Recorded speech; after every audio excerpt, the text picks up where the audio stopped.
Let's get started. It's 12:01. So big welcome to everybody today. Welcome to Lunch Without Lunch.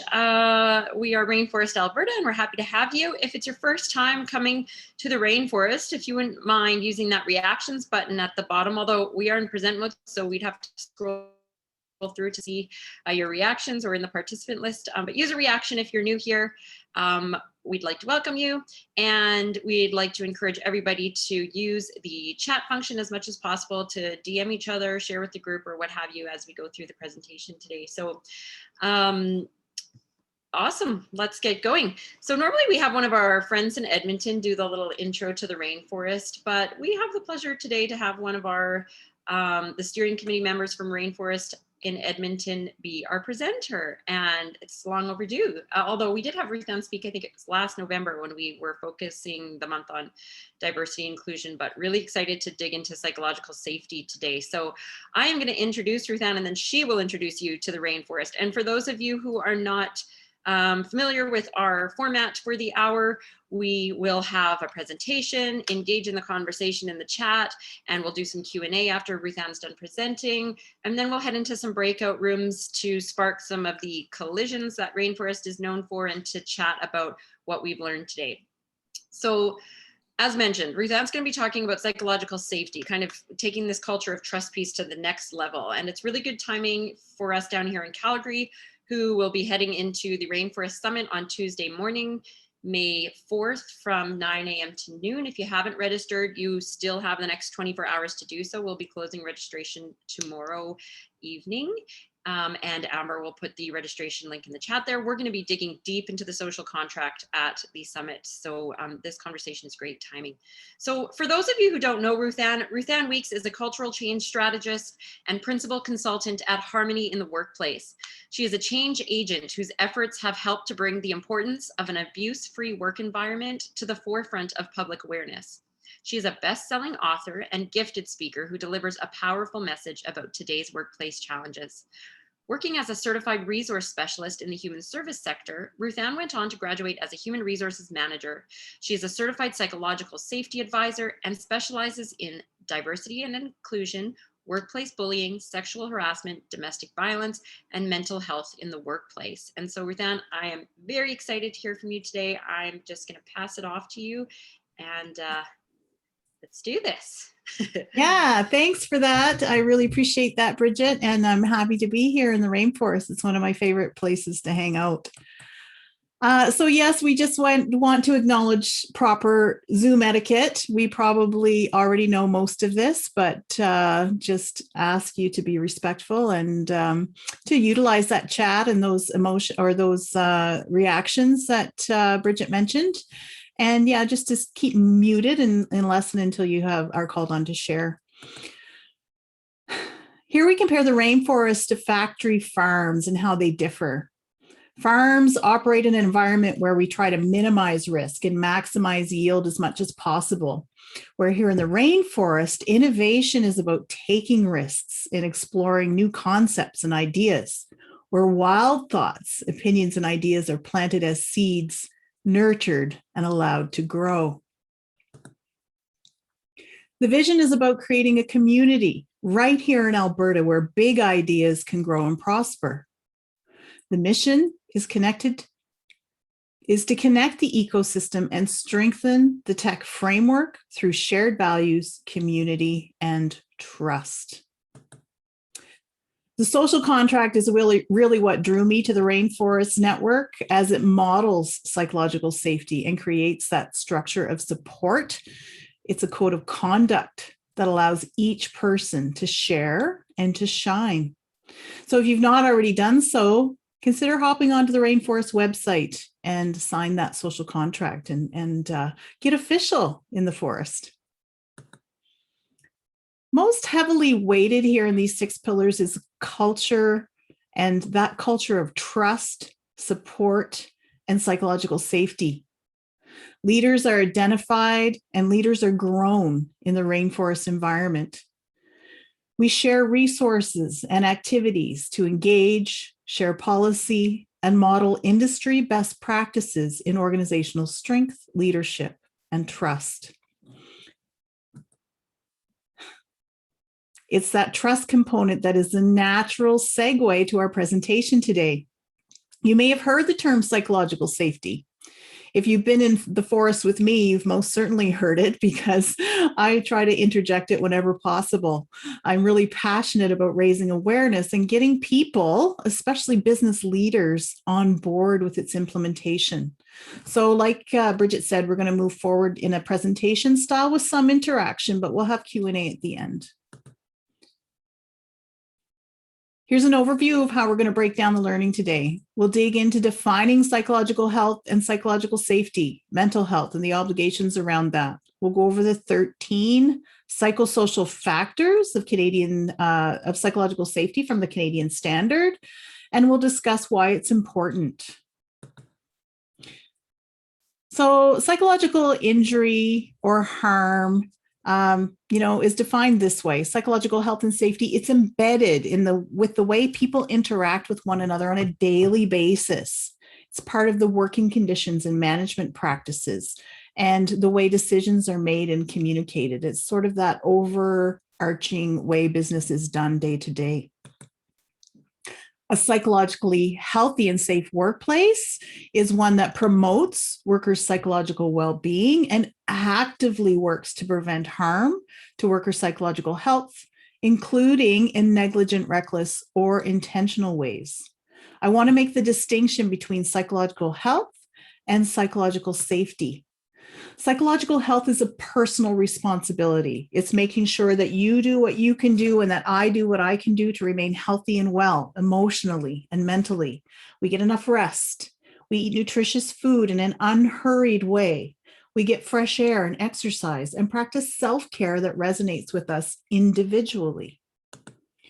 More formally, psychological health is a state of well-being in which the individual realizes their own abilities. We can cope with the normal stressors of life. We have that resilience, and we are productive and can work productively and contribute to society in our workplaces. Psychological safety, on the other hand, is an organizational responsibility. It's legislated in many places in Canada and the world, and it's particularly here in Alberta. And it means that organizations provide an environment of support and prevent harm. Individual psychological health, no matter how good of care we take of ourselves individually, that individual psychological health cannot be maintained within a workplace that's not psychologically safe, because those toxic influences will erode that sense of well-being. More formally, it's the absence of harm and or threat of harm to mental well-being that a worker might experience. Next, we'll go over the 13 psychosocial factors of psychological safety from the Canadian Standard. Launched in 2013, the National Standard of Canada for Psychological Health and Safety was actually the first in the world.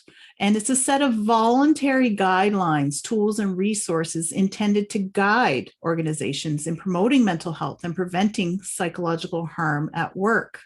So there are 13 identified factors to evaluate when assessing the psychological health of an organization. So there's 13, and we're going to go through them. You don't have to memorize them. There won't be a test.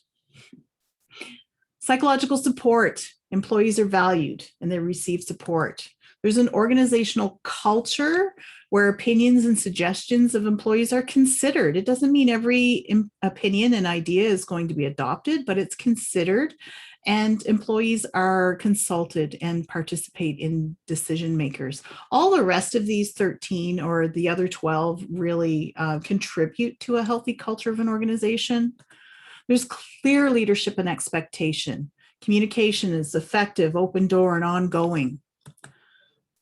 Coworkers greet each other with civility and respect. Civility is just a fancy word for being nice and treating each other respectfully and doing that with our communications. Growth and development is goal setting and training budgets as part of human resource management. Recognition and reward, so that's workers are praised and acknowledged for their contribution in a way that resonates with them. You know, one employee might be perfectly ecstatic to receive that $1,000 bonus at the end of the year, where another might rather have 3 personal days to use throughout the year. Someone else might want travel vouchers, for when we can travel again. So really just giving them an option and rewarding them in a way that resonates will go a long way to getting them engaged and keeping them engaged in work and helping them to feel safe. Workers have some control over how they organize their workload. They have some autonomy. And we're setting them up for success. We're giving them workloads that are manageable, that they can accomplish. Not necessarily that they won't be challenged, but we're setting them up for success and not for failure. This is making sure the right person is in the right job. They have the skills and the emotional intelligence and the personality that demands for the demands of the work. You wouldn't want to put an extreme introvert who's scared to death to talk to strangers in a cold calling position, for example. We have employees that feel connected to their work. They're motivated to do well. And, we used to talk a lot about work-life balance. Well, now really it's just life balance, as those lines are more blurred than ever before. It's just making sure that, that self-care piece we talked about and our relationships are balanced with the work that we do. There's that psychological protection. Now that's providing support to those and creating that environment. This is the one that really resonates in the forest, right? There's a supportive and safe environment for sharing and expressing those ideas without any fear of reprisal. And of course, protection of physical safety. If we don't feel physically safe, then none of the other stuff matters, because that's near the bottom of Maslow's hierarchy of needs, which I'm sure many of you have heard about. We have to make sure that we're feeling safe and protected before we can move into some of the other ideas. So let's just break these 13 down further by primary area of responsibility. As we go through these, think about your own workplace and how these individual areas are handled there. There are likely some areas that are handled really, really well, and there may be some that could use some improvement. So this is a management duty, clear leadership and expectations. So we're setting people up so that they know what we expect of them. Workload management is manageable and they may be challenged, but we're setting them up for that success. Human resources are primarily responsible for making sure the right people are in the right job. They have the right competencies for the work that we're asking of them. They generally look after the growth and professional development plans and the recognition and reward programs. Employees individually, workers have some control over how they organize their workload. Some of this is determined by how management structures the workload to make it manageable, but it's up to each individual to organize tasks, show up on time, that kind of thing.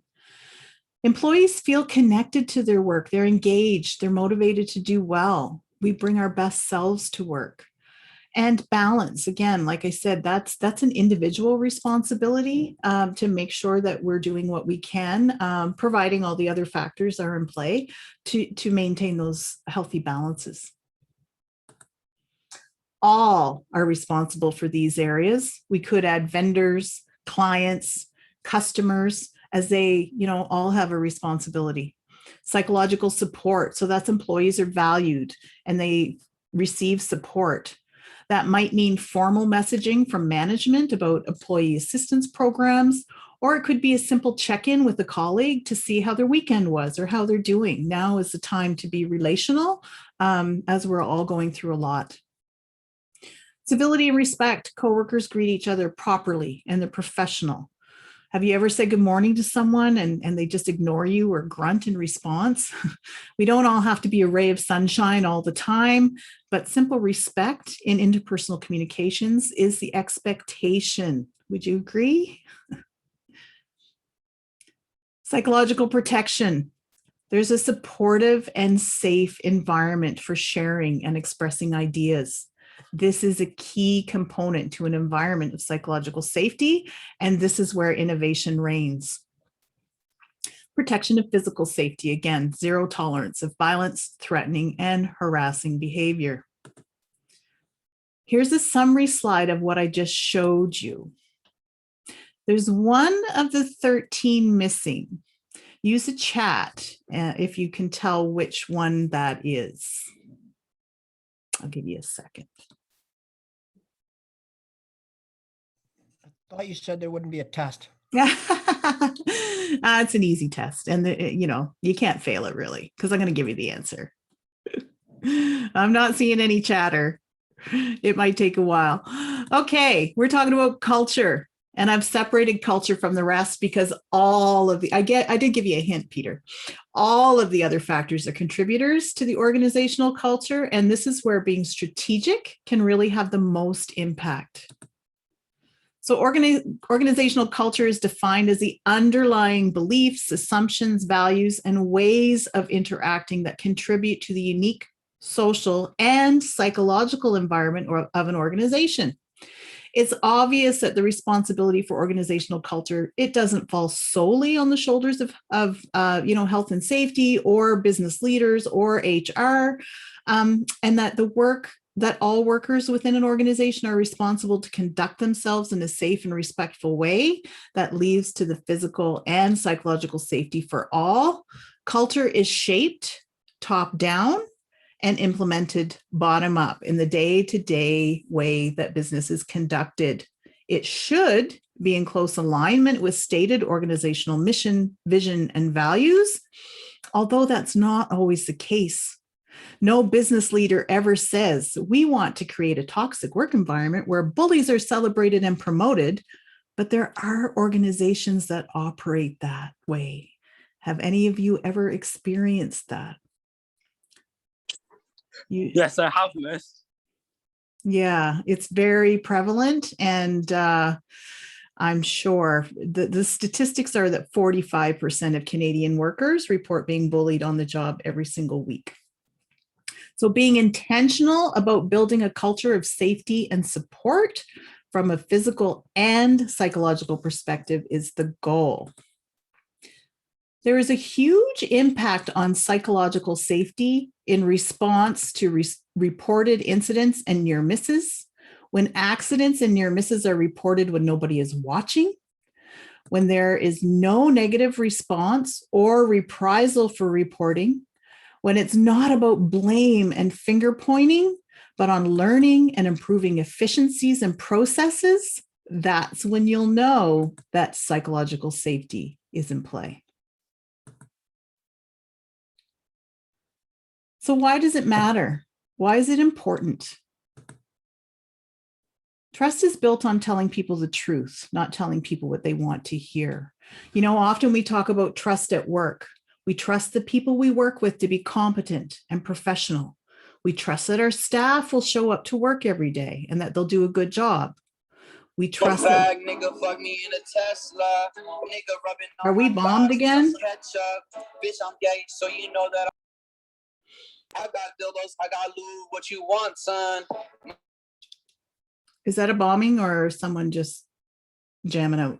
Sorry, that is a bombing, and I will monitor. Okay, thanks. This mouth, he started Oh my choking. gosh, get out of here, buddy. Okay, I'll just carry on. Nigga, rubbing on my. Okay, he's removed, and we're gonna enable the waiting room here. Where's Ross when I need him? You handled it great, Bridgie. Okay, so we trust that we're going to get paid when we work. We trust that we're going to get paid at the end of the week or the month or whatever that is.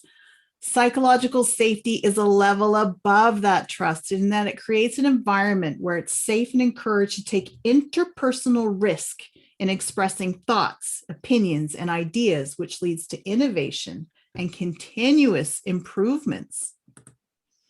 The point is that expressing the thought, opinion, or idea is encouraged and people feel safe to share.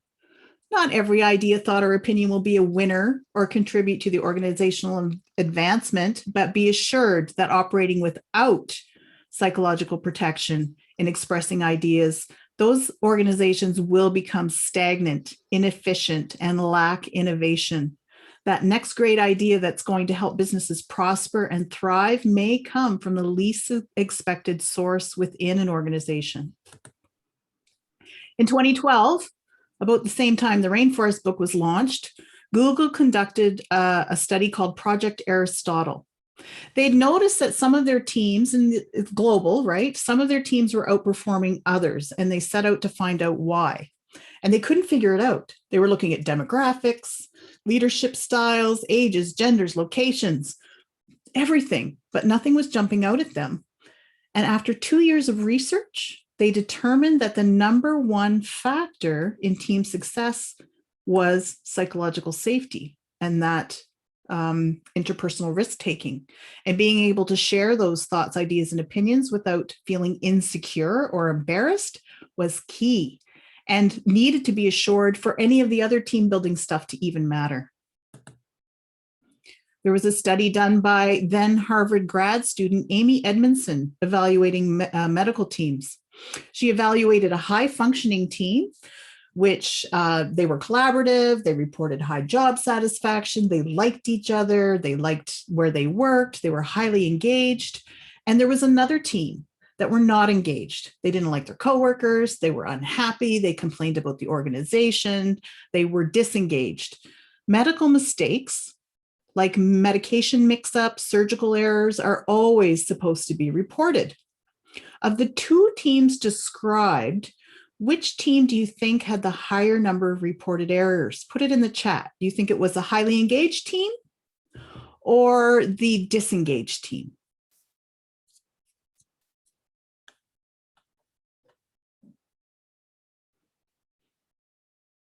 What do we see in there? Highly engaged, highly engaged.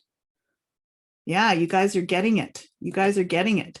So yes, it was actually the highly engaged team that reported more medical mistakes. Now, does that mean that they were making more medical mistakes? Probably not. Probably the disengaged team, who would not necessarily be completely in their minds on their work, had more mistakes, but it was the highly psychologically safe team that was reporting those mistakes, just from the mere perspective of learning from them and improving those efficiencies. We can't fix what's not acknowledged, and mistakes are eventually revealed. And the lower functioning team was operating in that increased risk of malpractice suits, increased poor patient care, and higher company costs overall. And this is Amy Edmondson. She is a mover and shaker in psychological safety right now. And this is her quote, a belief that one will not be punished or humiliated for speaking up is really safe, team safety and interpersonal risk-taking. So being intentional about building organizations from a foundation of safety and trust, it's smart business. Screening candidates on organizational fit and values, as well as professional competencies, is wise and can save a lot of time.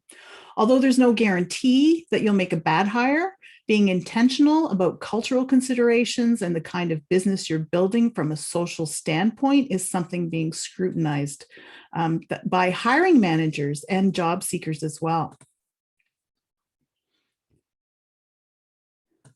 So that's it. So what's next? What do we do with all this information now? How do we start to implement more psychological safety in our organizations? There are just a few sample questions that you can ask to help determine how psychologically safe people are feeling at work. Do you feel supported by your manager or supervisor as much as you'd like? Do you think your opinions matter, or that your ideas are even considered? Can your responsibilities be accomplished within the time allowed? Are you fully resourced? Is your manager or supervisor available for questions? Are they patient and helpful when you do ask questions or need clarification? Do you feel safe sharing ideas in meetings? Do you feel recognized for your efforts at work? If you're an entrepreneur who's interested in doing a psychological safety audit, reach out to me and we'll have a conversation. There's no charge for a consult, and I'd love to help. Because one of the factors is to provide support, and because we are in a mental health crisis, I want to share some resources with you. These are web resources that are also, and there's also a lot of free relaxation apps that can be utilized to do short meditations and a lot of relaxing meditations on YouTube. Take care of yourself. You know, we're all going through a lot right now. And Harmony in the Workplace is hosting a workplace psychological safety symposium on May 27th with a lineup of dynamic speakers to address some of these tough workplace issues. As a gift, I've set up a special registration code for Rainforest members to save $10 off registration. Amber's going to put that link in the chat for me. And if there are any entrepreneurs in the house that are interested in sponsorship opportunities, there are a limited number of them available as well. Just let me know. I really hope you can join us and continue to learn about the importance of psychological safety in innovation. Reach out on LinkedIn if you're on that platform. I'd love to connect with you.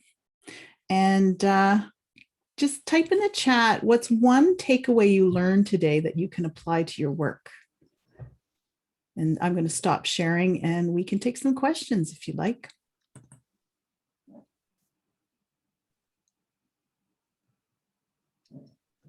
Ruthann, there was a question earlier from Tommy about how much adoption of the standards have you seen in Canadian companies? Are there any data or studies?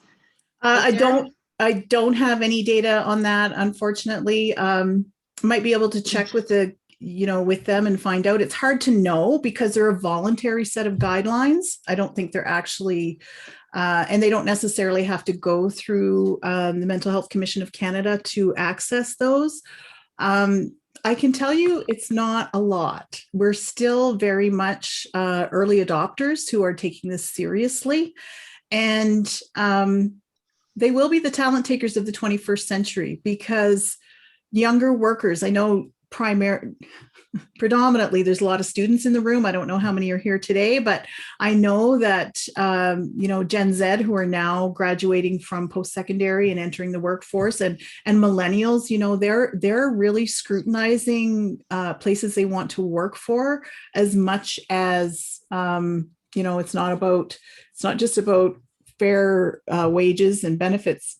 They really want to work for organizations that support them and support things that are important to them. So it's something to take quite seriously. I don't think we're where we want to be by a long shot. Yeah, no kidding. Brent has a question. Do you want to unmute, Brent? Not part of the BOM group, so it's really me talking.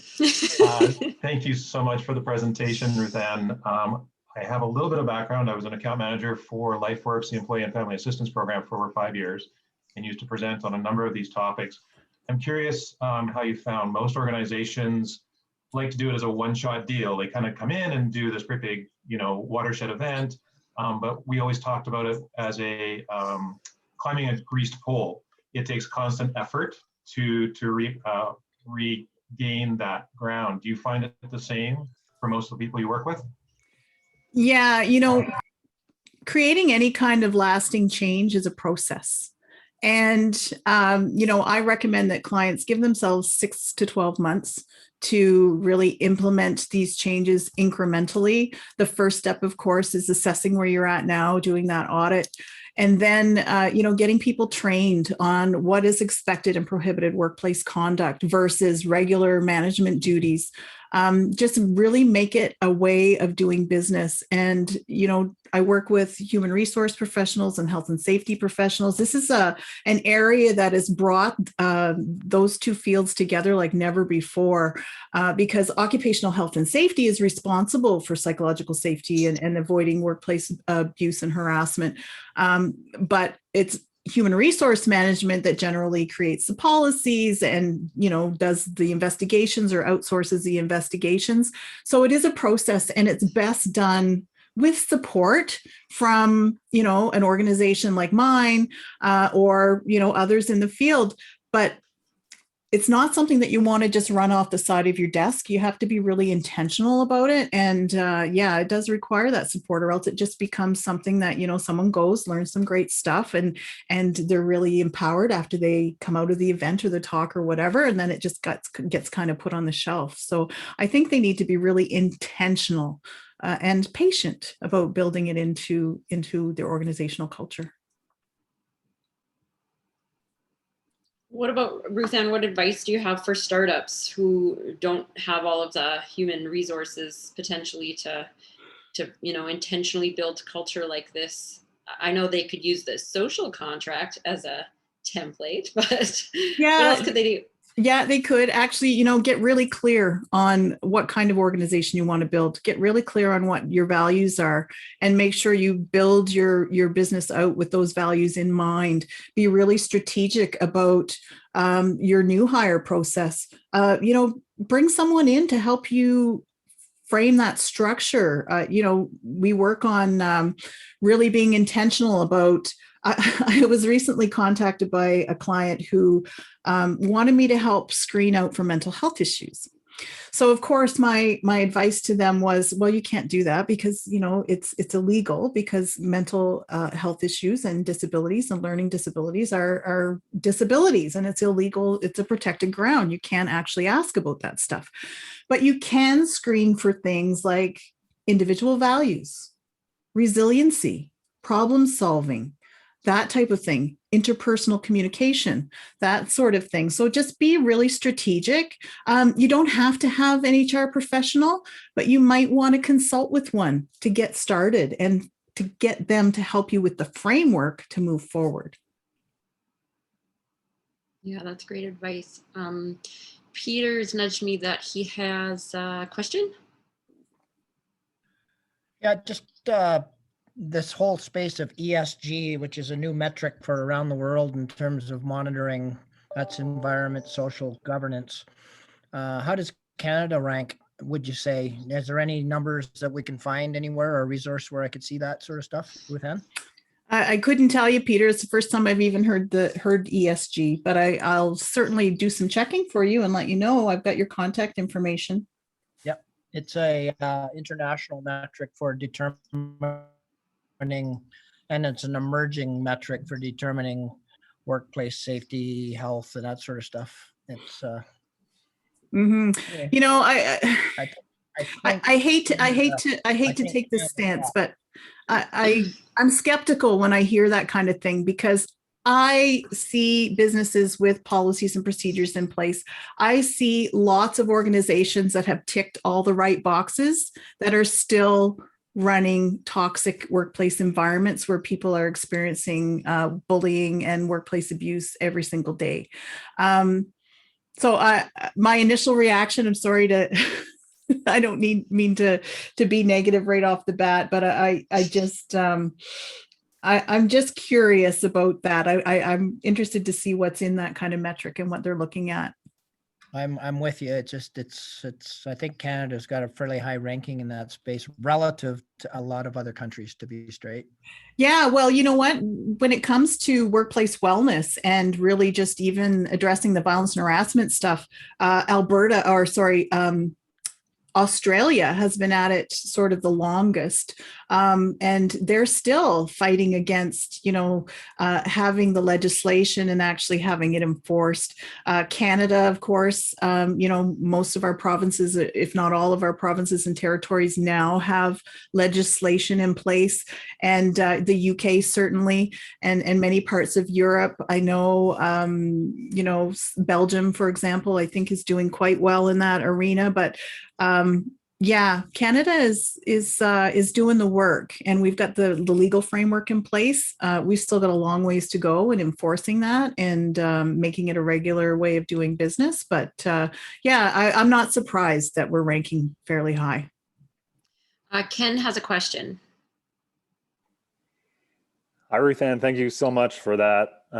This is my first lunch without lunch. So oh wow, thank you. Welcome, Ken. It was a great one to come to for me, because our company's actually we're trying to digitize culture measurement using data and tech to try to create a more objective form of culture measurement in the workplace.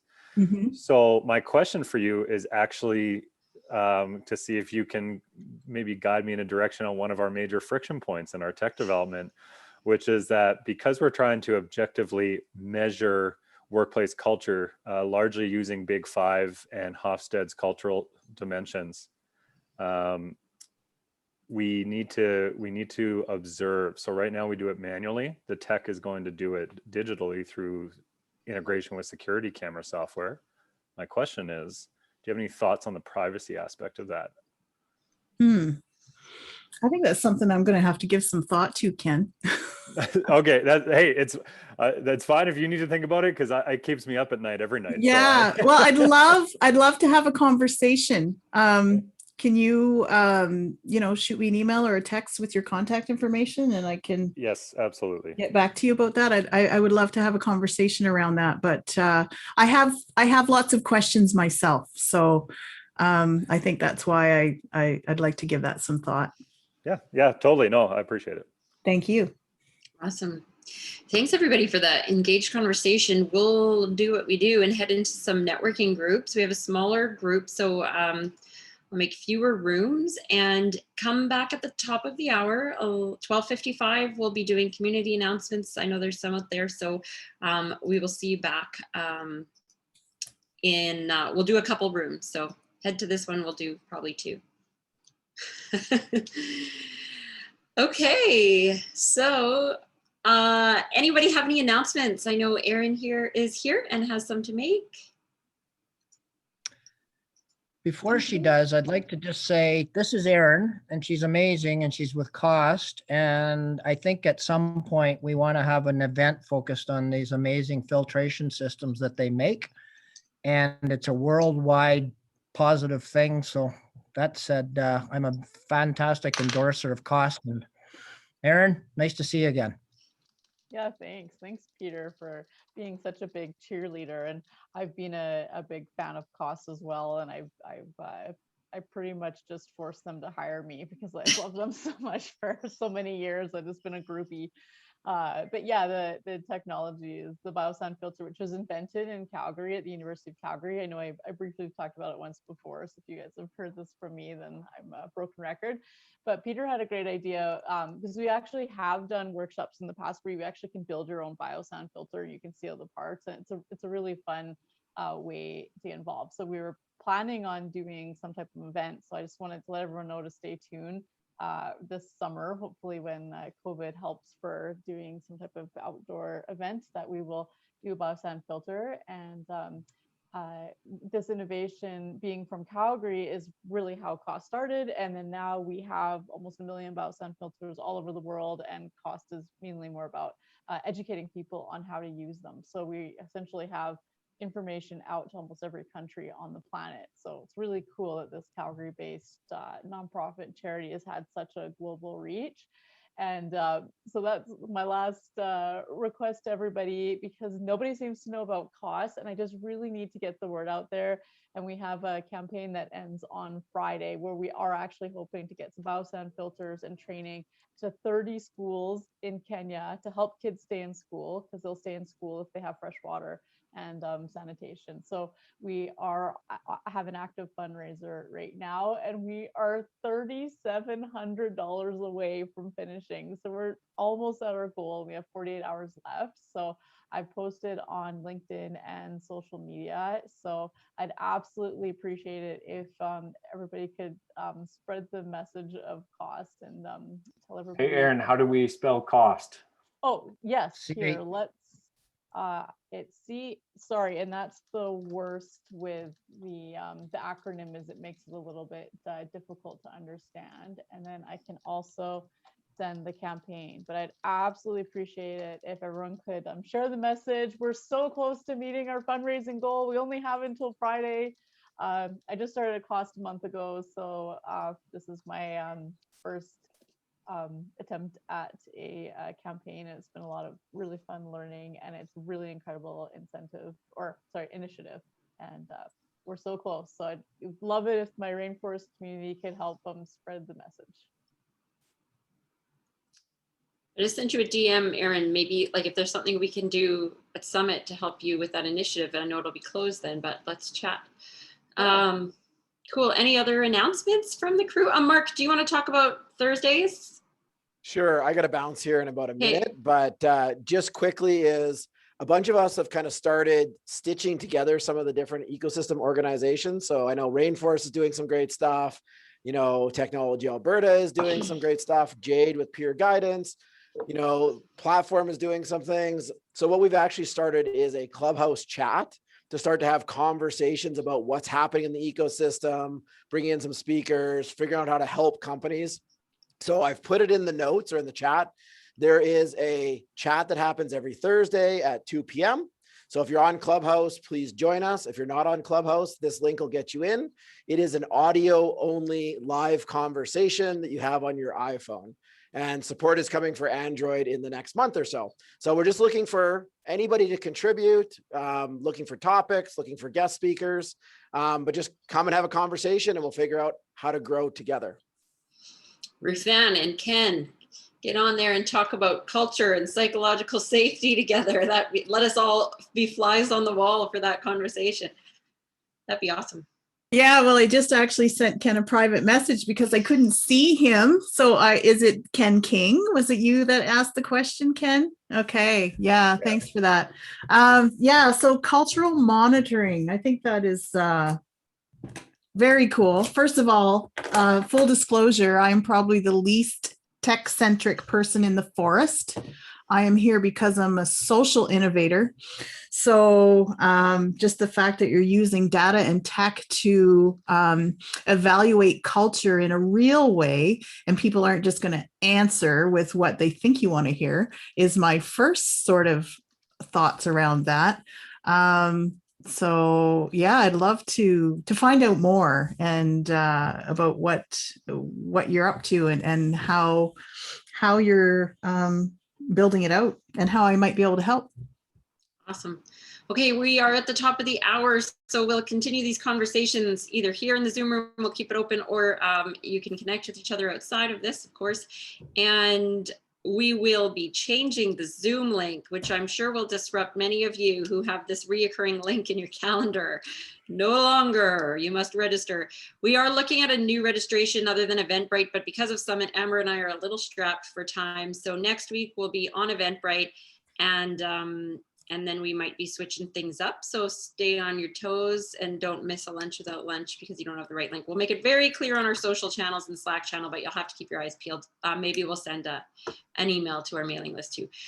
So big thank you to Ruthann for a great hour and to everybody for showing up and signing the social contract, and have a great rest of your week. Thanks, guys.